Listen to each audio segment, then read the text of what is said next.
Hey you guys, it's Peter, and I'm back. Of course I'm back. I'm not going anywhere. Boost! Peekaboo, I see you because I'm YouTube. That was almost good. Famous now. Available in 2021, the album. Dad. AF. New Kids on the Block had a bunch of hits. Chinese food makes me sick. How are you guys doing today? Happy Father's Day, happy Sunday. I hope you guys are having an amazing day. I just got back from the beach in South Beach, Miami, Florida, as you can see. I got quite a bit of sun today. And we are getting ready to be hit with a ginormous storm. So we're going to take a little bit of a nap here in just a little bit. I put a picture up over on my Instagram. Tomorrow is my husband's 37th birthday. Happy birthday to my husband. And we're gonna do a special couples Q&A over here. We're gonna answer questions that we've never answered before. But I put up an Instagram picture of us on my story. You can go over there and ask any question that you want, and we will be asking those questions tomorrow. We've done so many Q&As at this point because whenever we go on vacation, my husband's always like, he just literally asked me down by the pool. He was like, are we doing a Q&A on this trip?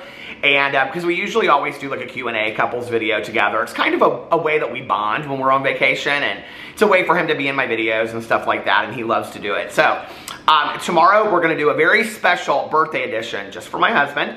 And we're gonna try to answer questions, because we always get the same questions, like, what was your first date like? Do you guys want kids? Like, how long have you been together? And all that kind of stuff. And we've discussed that time and time again in videos. So tomorrow, we're gonna answer the questions that everybody has always wanted to know. So anyway, I have been practicing my fan flipping, okay? I've been sitting here while I'm watching TV shows, and I'm just like flipping the fan and catching it. I think that I'm gonna be the next fan flipping TikTok star of the world, don't you think? Oh my God, but anyway. All right, let's get into today's video. I literally, guys, I have been up from the pool for like literally less than 5 minutes, and I was like, I'm gonna sit down and I'm gonna film this video. And I was just doing my investigative research of the world down by the pool. So let's get into this. We're gonna talk about Tati Westbrook today and Tati's return. And some interesting responses from her return, and also some people that aren't necessarily happy about the response that she is getting. We're gonna talk about that in just a second. So, if you don't know what I'm talking about, Tati Westbrook has returned. She made a video, and the video I literally, you guys, I just had it pulled up and now it's not. Okay, the video is returned, it's called A Year Is Returned. The video is returned. The video is returned to the Blockbuster. Please rewind. Be kind. Okay? Please be kind. Rewind. Is that what it used to say? Be kind. Please rewind. Okay. But anyway, Tati posted a video 3 days ago. It was called A Year Later. It is currently sitting at 2.1 million views. It was trending. It has 231,000 likes and 10,000 dislikes on it. Okay. So I did my video response to the video, so I'm not going to get into all of that today. What I will say is this, that I was really surprised about. I mean, maybe, but I was surprised at how many comments there were about this. When I did my video response the other day, talking about Tati's video, and I would say probably 80% of the people that commented had also watched Tati's video. It's not very long. It is, I think it's something like 18 minutes long or something like that. But at the very end of the video, she directly addresses basically tarot card readers and tarot card channels that do YouTube videos, doing readings on YouTube drama, of which she has been a part of, and things like that. And about the lawsuits and stuff like that. And she specifically spoke to them, and I'm not going to quote her exactly, but basically said, respect me and please do not do that anymore. Okay, do not do any readings on me and any of this kind of stuff. The amount of comments that I got, and I mentioned it in my video, and the reason why I mentioned it in my video, and a lot of people had things to say about it, was I knew that people were going to hang on to this one thing. And it was so interesting to me because I said in the video, like, it was kind of a strange note to go out on. And what I meant by that was, had she kind of put it somewhere in the middle of the video, I can understand that. But it was like, okay, I have everything I have to say, and everything important is out. Oh, by the way, tarot card readers, please do not do readings on me. So many people, you guys, had, I mean, this was literally, I would say, like, the top comment thread if I had to pick, like, a certain theme on my video. And then when I went over and I went to Twitter, it was like everybody was talking about this tarot card reading thing and that what she said about the tarot card readings, and I was like, and I understand that, okay? And I think that that should be respected too. I went and watched, B. Lucille did a video response to that. Go check her video out. She had some interesting things to say about it as well. I didn't say that I agree with everything. I said she had some interesting things to say. You know, and I think that it's an interesting topic, and it's interesting to me that out of everything that Tati had to say in the video, this is like the one thing that people are clinging to. So could you guys explain that to me in the comment section, why like that was the one thing out of everything that Tati said? I mean, Tati really kind of addressed a lot of things. She said she hasn't talked to anybody in the beauty community, okay? She addressed the lawsuits. I mean, she addressed, you know, marriage problems that she was having with her husband and how that they had repaired that and they're back together, which is fantastic. She talked about all these things. So when you go to the comment sections of her video and to mine and to other drama channels, and the main commentary is about the tarot card reading, I was like, this is really interesting to me, and this is the thing that people are holding on to. So anyway, I just would kind of like to understand better why that is. So please let me know. That's my transition. That's my transition to the next topic. Okay. So then I noticed that Tati Westbrook had posted this picture on Instagram. I'm not going to include the picture because it's just like her sitting there. It's not that big of a deal. Here, I'll show you the picture right here. And she just put a butterfly underneath it, and it is getting a lot of likes. It has 178,000 likes, 1,000. I cannot speak today. Okay. It has 178,664,000 likes on it, okay? And then she posted over on the Twitter, she said, now that I'm back, what should I film? With a little sunglasses emoji and some stars.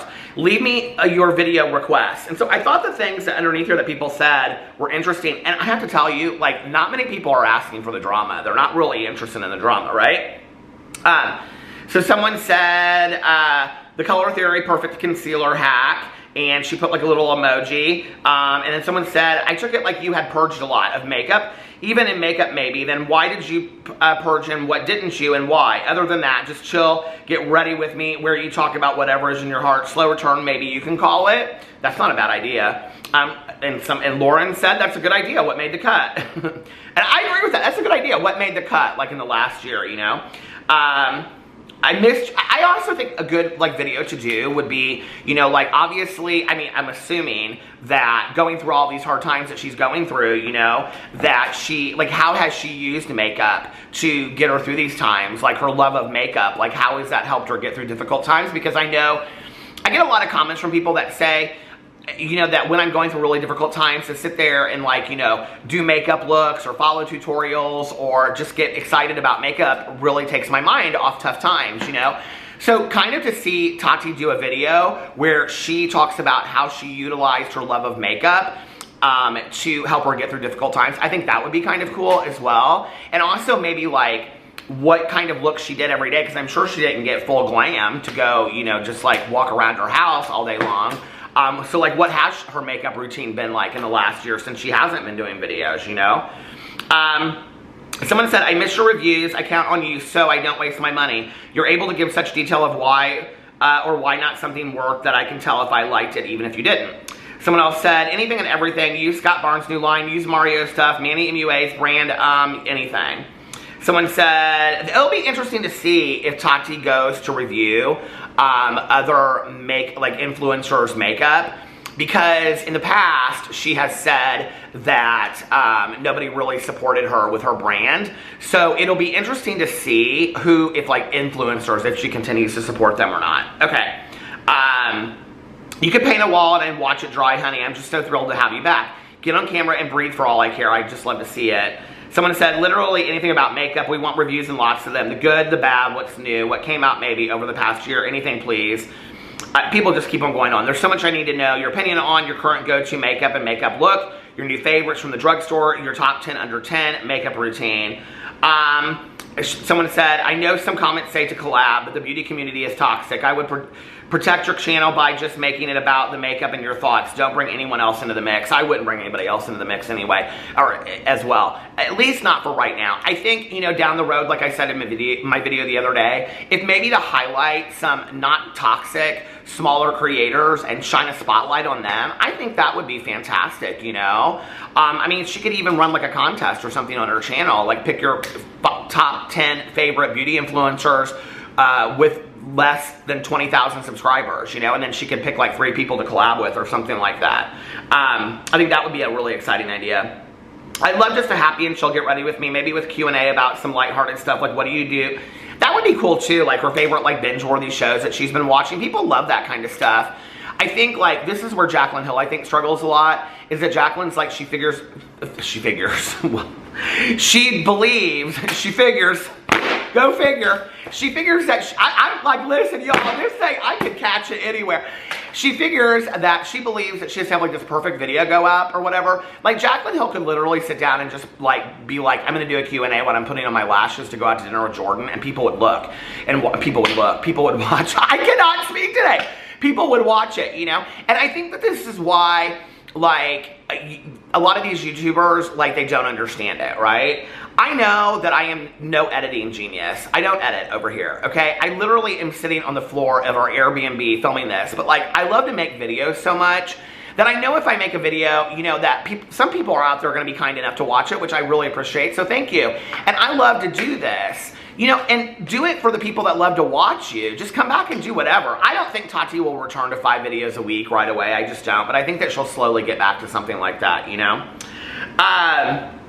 Okay, someone said, I was wondering if for an upcoming video you can do a Q&A. I have so many questions, like, did you keep up watching YouTube videos while you were away? How was your family, etc.? Miss you so much, just can't wait to hear. Okay, just do a 2-hour-long video covering every big launch you weren't able to cover over the last year. For real, though, I will literally watch anything you put out. I mean, these are all really positive.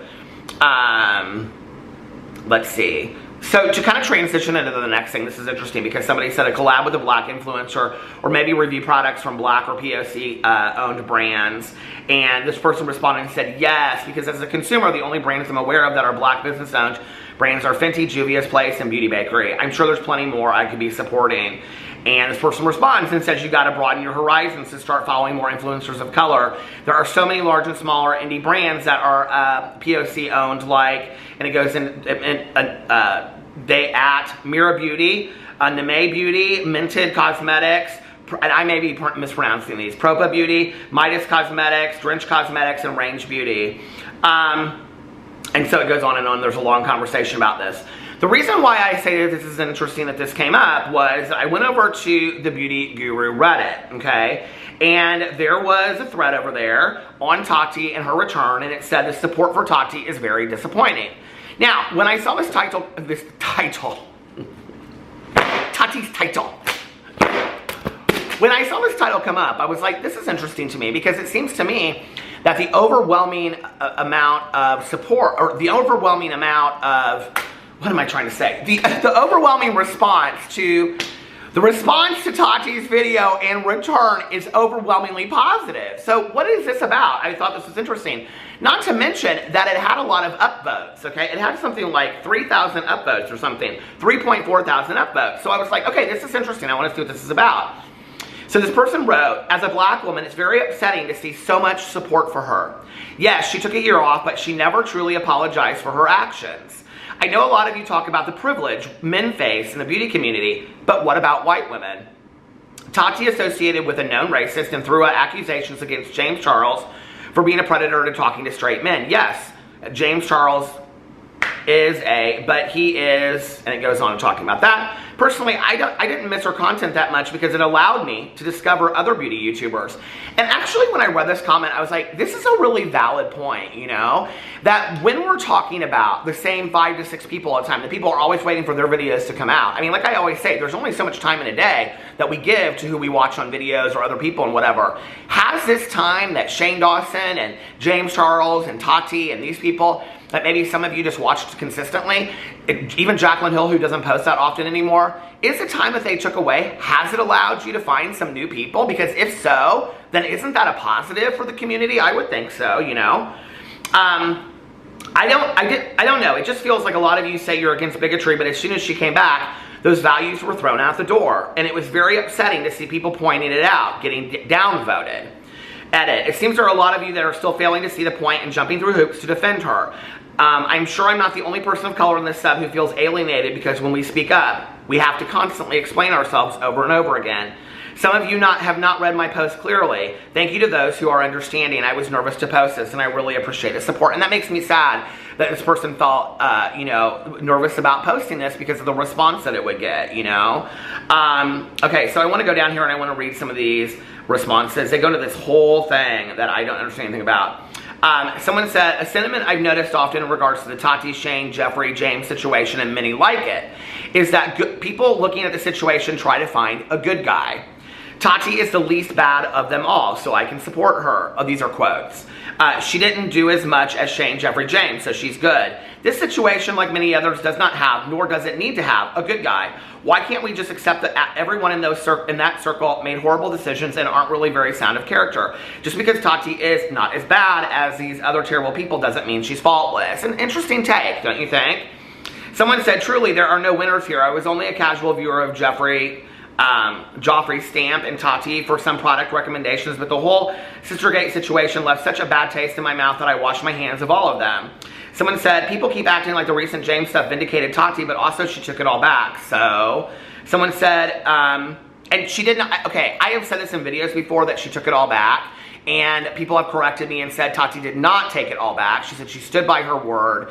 I have not watched the video, and she has now taken it down, so I don't remember what she said in the video. But I believe that she stood by her word and still apologized to James Charles, okay? And said something to the effect that she should have kept it private. I don't remember. Okay, I'm sure if I went back and watched my video, I could refresh my memory.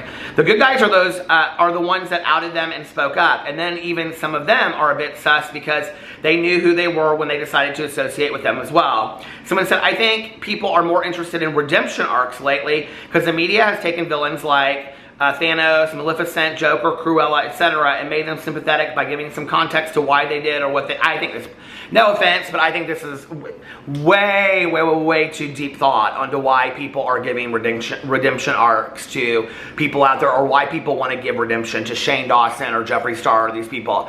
This does not have to do with the media and Cruella. This has to do with this weird perspective of this microcosm of the world that is YouTube, okay? Because when you live on YouTube and you watch YouTube and you talk about YouTube, there's probably, to a lot of you out there that watch YouTube, and let's say you have 4 or 5 people that you watch consistently, maybe not all of them are in the beauty influencer community, whatever, right? When you talk to people outside, like your friends, your family, how many of them know who you're talking about? I could literally stop 20 strangers on the street and ask them if they knew who Jeffree Star, Trisha Paytas, Ethan Klein, and Shane Dawson were, even PewDiePie, and I mean, even astronomically huge channels, and these people would have no clue who they are. I'm telling you, okay? Unless they knew something about makeup, they wouldn't know the beauty influencers. Unless they had watched YouTube, I can't tell you how many times I stop people, even kids, okay, that are like in college and whatever, and they'll be like, oh, what do you do? And I'm like, oh, I make YouTube videos. And they're like, oh, really? Like, what kind of YouTube videos? And I'm like, well, I talk about like YouTuber drama and whatever.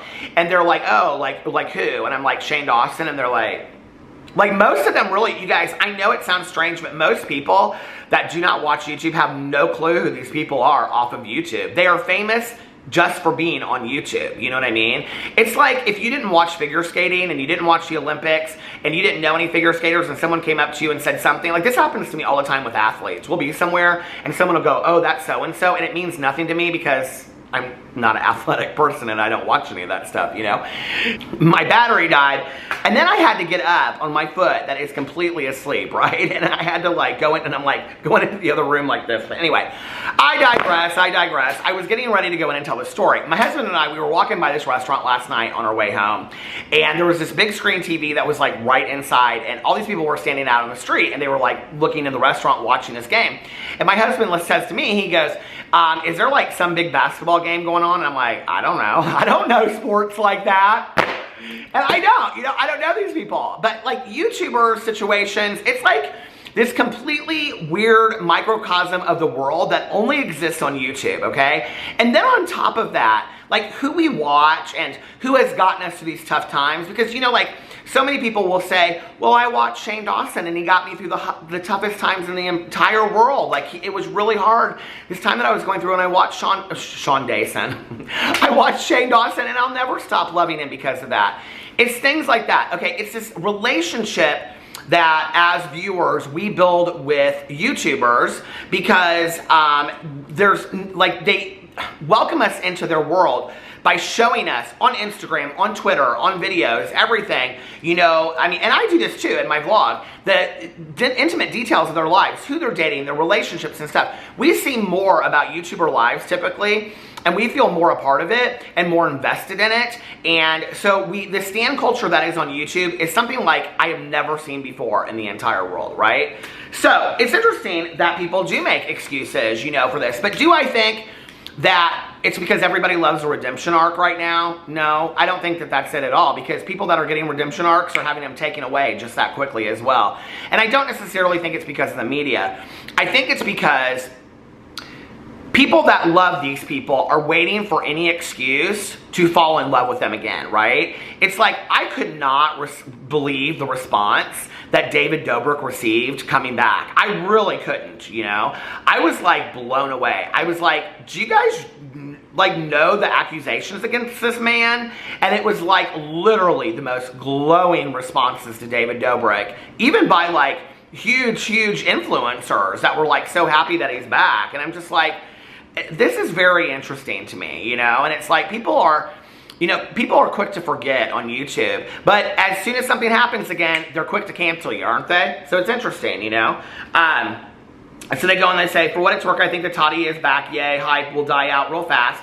And then anything she does wrong will get her canceled again. Oh, I just said that, see? Her thing wasn't being entertaining, but trustworthy, and many don't trust her now. But I think her spiritual talk is gonna get her in the end. I don't know, we'll see. Someone said, as a person of color in general, Asian woman here, I found the lack of accountability true to form like so many of her racist peers.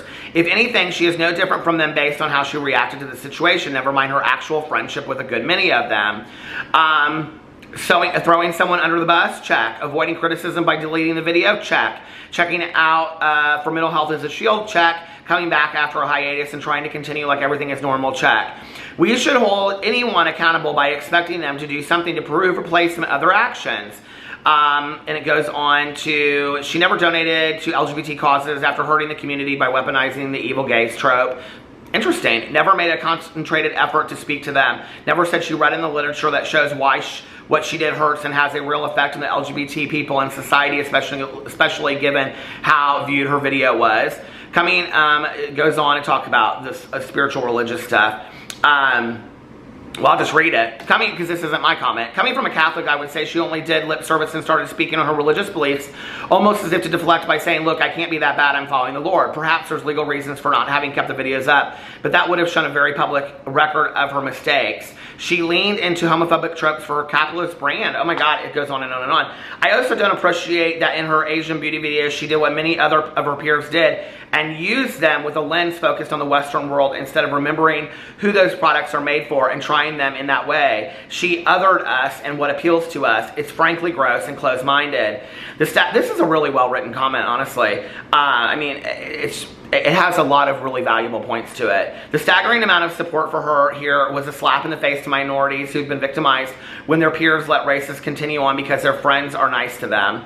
She only came back after her two biggest ex-buds, Shane and John, she calls him Jaundice, started testing the waters for trying her for redemption. It's all too close for me not to think she wasn't emulating them here too. We really have to acknowledge that her privilege in society of being a thin, rich, beautiful, straight, white woman and the weaponized tears helped her escape the cancellation of others who aren't what she has experienced. I take everything I view and consume seriously, and I absolutely want rich, famous racists and the racism apologists pals to, at bare minimum, to stop getting richer and to fade into obscurity. Let them lose the source of their income, us. I want more people to care about Native people, Black people, Asian people, minorities, marginalized groups, all of us. Don't let the racists win. I hope all these Tati supporters see this post as even more rewarded and upvoted, and similarly commented than your shameful one where you downvoted anyone who made valid points and upvoted mindless praise. By numbers only, supporting racism is a losing stance. Please listen to all of us who do not in any way forgive what she's done. Do better, please. Wow. That's a comment. So anyway, that kind of left me a little speechless there and really moved, honestly. So let me know what you think about all of that in the comment sections below. And I love you guys, and I'll see you tomorrow. Bye.